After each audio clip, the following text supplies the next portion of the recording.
Então estávamos discutindo a questão 19, a página 19, questão 40 do simulado Enem Positivo 2015, primeiro simulado do ano, do terceiro ano. Falava que os caminhões que transportam combustível tem aquele tanque arredondado atrás, né? E falou que os veículos ficam carregados em dias secos. Aí ele pergunta, portanto, os caminhões que transportam combustível possuem tanques com formato arredondado para quê? Que vergonha, eu tô achando que ele vai responder de um jeito que eu sei que não é, mas tomara que não, ele vai responder do jeito certo. O tanque do caminhão não sofre o processo de eletização por atrito com o ar durante o seu movimento. Não, peraí, a eletização por atrito pode ocorrer com corpos de qualquer formato. Esfregou, vai eletrizar. Né? Então o fato de estar redondo não vai diminuir a eletização por atrito. Isso não, letra A não. Letra B. As cargas elétricas sejam neutralizadas após o caminhão parar de se mover. Por que o formato redondo neutraliza as cargas elétricas depois que ele para de se mover? Acho que não. Letra C. As cargas elétricas se distribuam uniformemente sobre a superfície do tanque. Ó, se eu tenho uma coisa arredondada, as cargas elétricas se distribuem uniformemente na superfície do tanque. Se o tanque tivesse uma região mais pontiaguda, naquela região pontiaguda ia haver uma concentração de cargas elétricas. E aí seria mais fácil disparar uma faísca por aquela região. Certo? Então, de acordo com o enunciado, faz sentido. Embora, acreditem, não é por isso que as coisas são arredondadas. Depois eu explico por quê. Letra D. As cargas elétricas se acumulem no fundo do tanque. Peraí. Cargas elétricas, elas têm mobilidade nos materiais condutores, como o aço do tanque. Então elas têm que se distribuir na superfície. Não vão acumular. Aí, carga elétrica, chega aí. Um monte de elétrons, já que os opostos se atraem, os iguais se repelem. Né? Os elétrons querem se espalhar. Então não faz sentido se acumular no fundo do tanque. Ela foi boa. Ó, cuidado aí, eu não quero as cargas, só quero a gasolina na hora de tirar, né? Não faz o menor sentido. Letra E. As cargas elétricas se acumulem na parte superior. Não vai se acumular, meu Deus, vai se espalhar. Então as cargas no fundo do tanque não, as cargas se distribuem uniformemente. Mas pô, cara, esse cara aqui eu não... É que também na engenharia mecânica a gente calculava essas coisas, entendeu? Por isso que a gente sabe que o fato de ser redondo é porque tu precisa de usar menos metal para fazer um tanque mais resistente, certo? É pela distribuição de tensão no metal. Se eu fosse fazer uma coisa quadrada, nas quinas do quadrado ia ter uma tensão tão absurda que eu ia precisar fazer uma parede muito mais grossa para suportar a tensão. Se eu faço redondinho, eu economizo material, eu economizo dinheiro. Outra, a gente não deixa acumular carga num caminhão-tanque, cara. Porque arredondado ou não, quando acumular um monte de carga elétrica, quando o cara for descarregar aquela porcaria, se alguma coisa metálica se aproximar do caminhão com o chão, vai sair uma faísca e bum! Explode a porcaria do tanque, do posto todo. Esses caminhões, eles já têm sistemas de descarga elétrica. Alguns deles, quando falha o sistema, por exemplo, ele bota uma corrente amarrada no tanque e no chão, para a corrente se arrastando no chão, já descarregando o caminhão à medida que ele se eletriza. Então tu veja. Outra, antes de desabastecer, o cara do caminhão vai lá e aterra o caminhão. Ele está pagando o caminhão, ele parcelou o caminhão em 240 vezes, meu querido. O caminhão não pode explodir, entendeu? Então não tem essa. Antes de descarregar, eu vou lá e anulo a carga do caminhão, conectando ele com o chão.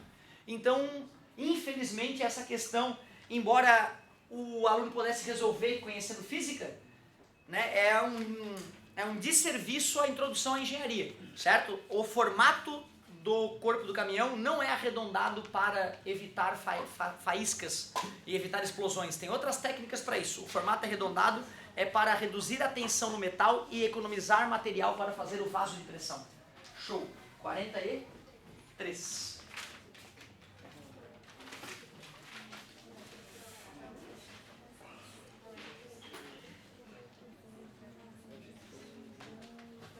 Outra, né? Só para tu sentir como tá absurda a questão. O tanque, ele tá conectado à carroceria do caminhão por parafusos metálicos, certo? E a carroceria do caminhão, o chassi do caminhão é cheio de ângulos retos, cheios de pontas, de quinas, que é por onde as fagulhas começariam. Então o que adianta eu fazer um tanque redondo e conectar numa coisa toda pontiaguda, sendo que a carga vai se espalhar por toda a estrutura do caminhão? Então mais uma coisa que mostra que o amigo entende de física, mas não entende de engenharia. Questão 43, me perdoa, amigo. Página 20, mas também ninguém sabe quem é, né? Não vai ficar ofendido. 43. Durante o voo de um avião, as superfícies metálicas podem atingir elevado grau de eletrização em razão do atrito com o ar. Tem gente que chama de alienígenas, porque vai começar a brilhar a superfície do avião, chama de fogo de Santelmo. Tu tá voando à noite, o piloto tá voando à noite, ele fala, cara, eu vi uma coisa azul na janela, cara, temeluzente, uma luzinha, e aí alienígenas estavam perseguindo o cara. Mas na verdade não, eletrização, e aí gerou essa fagulhazinha na superfície do avião. Claro que um aviador experimentado, ele já sabe dessa história. Fogo de Santelmo. Em determinadas ocasiões, essa eletrização pode ser evidenciada por um centelhamento ou pequeno raio com a atmosfera. Sobre este fenômeno, podemos afirmar que o revestimento metálico do avião não é uma superfície equipotencial, pois se o fosse, não haveria centelhamento. Equipotencial é que tem o mesmo potencial, certo? Quando eu conecto uma região de um circuito elétrico, começamos a trabalhar com circuito elétrico, certo? Quando eu faço isso aqui, o que eu digo sobre a tensão nesses resistores? É igual ou é diferente? Em paralelo é igual, né? Porque eles estão conectados, não é isso? Se eu conectar aqui uma fonte de 220 volts, uma tomadinha, tanto essa lâmpada quanto essa receberão 220, mostrando que quando eu uso um contato metálico entre dois pontos, eu estou igualando os potenciais daqueles dois pontos. Se eu pego o metal, encosto na tomada e trago até em mim, eu vou tomar um choque de 220 volts. Isso mostra que o fio e a tomada vão ficar equipotenciais. Então a superfície metálica sempre vai ser uma superfície equipotencial, porque o metal sendo condutor, então ele gera uma superfície equipotencial. Mas nós não vimos isso ainda, eletrostática. Ele disse que não é uma superfície equipotencial, é. Letra B. A eletrização poderia ser evitada se o avião fosse construído de um material isolante.